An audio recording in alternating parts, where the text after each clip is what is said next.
चला आपल्याला काय करायचंय, भागाकार पद्धतीने काय तर वर्गमूळ काढायचे दिलेल्या संख्येचं. काय करायचं, दिलेल्या संख्येचं वर्गमूळ काढायचं. आता वर्गमूळ काढायचं असताना आपल्याला या पद्धतीमध्ये काय करायचंय, सुरुवातीला जी संख्या दिली तिच्या जोड्या पाडायच्या. काय करायचंय, जोड्या पाडायच्या. ओके, 2-2च्या जोड्या पाडायच्या. जोडी म्हणजे 2 ना, तर 2-2च्या आपल्या जोडी पाडायच्या. ती म्हणतात सर याकडे जोडी नाही. ओके, हा एक एकटाच, याचा काही प्रॉब्लेम नाही. मग आपल्याला काय करायचं, हे झाल्यानंतर आपला भाग द्यायचा. आपली संख्या काय आहे या ठिकाणी 14,884. बरोबर आहे ना, 14,884 संख्या आहे. तर मग आता या ठिकाणी भाग देत असताना या भागाकारा या वर्गवाची पद्धती भागाकार पद्धतीने आपला कम्प्लिटली जी संख्या असेल तिला भाग पूर्ण द्यायचा आहे. 2 संख्या 2लाच भाग द्यायचा. ती एक संख्या याची 1लाच भाग द्यायची. आता या ठिकाणी भाग देत असताना या पद्धतीमध्ये अशी संख्या घ्यायची. भाग देत असताना आता आपल्याला कितीला भाग द्यायचा, या एकाला भाग द्यायचा आहे. अशी संख्या घ्यायची असते की त्या संख्येचा वर्ग केल्यानंतर ती जी आपल्या संख्येला भाग द्यायची ती तेवढी आली पाहिजे किंवा तिच्यापेक्षा लहान आली पाहिजे. आता इथं फक्त एकच संख्या आहे. मग एकाला अशा संख्येने भाग द्यायचा की त्या संख्येचा वर्ग केल्यानंतर ती एक तर एक आली पाहिजे किंवा एकापेक्षा लहान आली. स्मार्ट एकच आहे म्हणजे मग एकाचा वर्ग केला तर एक एक एक एक एक एक. ओके, आता वजाबाकी केली आपण, याचा तुम्ही केला 0. पुन्हा या पद्धतीत दुसरा नियम काय सांगतोय, यामध्ये ज्या संख्येने भाग दिला आहे तीच संख्या तेवढी संख्या त्याच्यामध्ये टाकायची, प्लस करायची, ऍड करायची. मग याचं एक झालं 2. ओके, आता इथे 0 बोललं तर जोडी घेत असताना या पद्धतीमध्ये एक एक आपण दुसऱ्या भागाकारामध्ये एक एक संख्या खाली घेतो. यात एक घ्यायची नाही, डायरेक्ट ज्या जोड्या पाडलेल्या ती जोडी एक जोडी खाली घेऊन टाकायची. तर घेतली आपण 48 ही संख्या आपण घेतली खाली.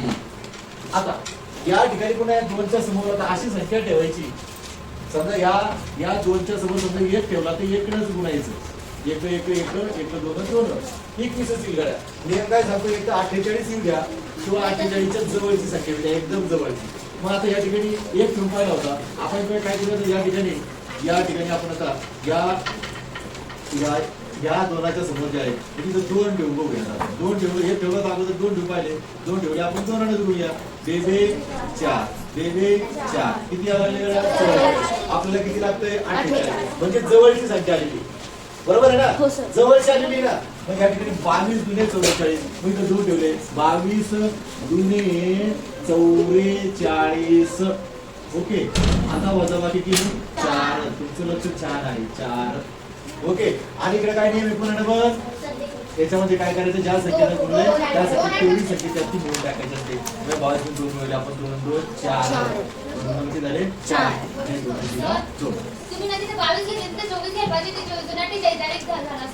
बर का, तर या ठिकाणी हे 2 2 4 2. ओके झालंय. आता या ठिकाणी आता पुन्हा डबल. आता इथे 24 ने या 4ला भाग जाणार नाहीये, म्हणून पुन्हा वरून काय करायचं आपण 84 संख्या जोडीच्या जोडी या ठिकाणी आपल्याला खाली घेऊन टाकायच्या. ठीक आहे, मग खाली घेतल्यानंतर आता ह्या 24च्या समोर आपल्याला काय करायचंय, या 24च्या समोर अशी संख्या घ्यायची.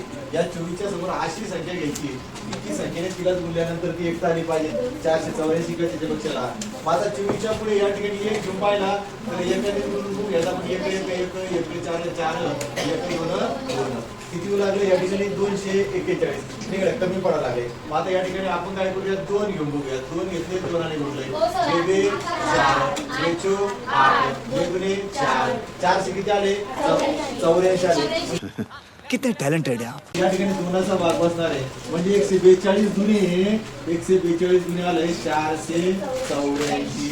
ओके, आता क्रिया वजाबाकीची करून घ्यायची. काय क्रिया आपण वजाबाकी 0 0 आणि 0. ओके, मग आता काही उरलं नाही म्हणजे या ठिकाणी भाग पूर्ण झाला खाली 0 उरल्यामुळे. आणि तो नियम काय सांगतो, याच्यामध्ये किती मिळवायचे तर इथं 2 मिळवले. 2 आणि 2 4. या ठिकाणी 4, या ठिकाणी आले 2. आता या संख्येकडे बघितल्यानंतर तर या आलेला जो काही तिला भाग याची वर्गमूळ संख्या 122 पेक्षा ही दुप्पट असेल तर समजा आपण केलेलं जे काही वर्गमूळ काढलेलं ते बरोबर आहे असं क्या बात कर रहे हैं. म्हणून या ठिकाणी वर्गमूळ बरोबर काय आले, या ठिकाणी वर्गमूळ बरोबर किती आलेले 122 आलेलं आहे.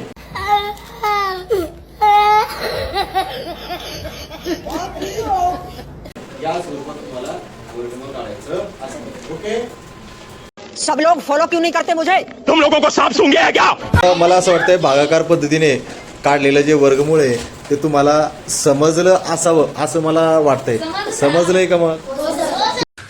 तू समझा? हाँ नहीं तू समझा नहीं.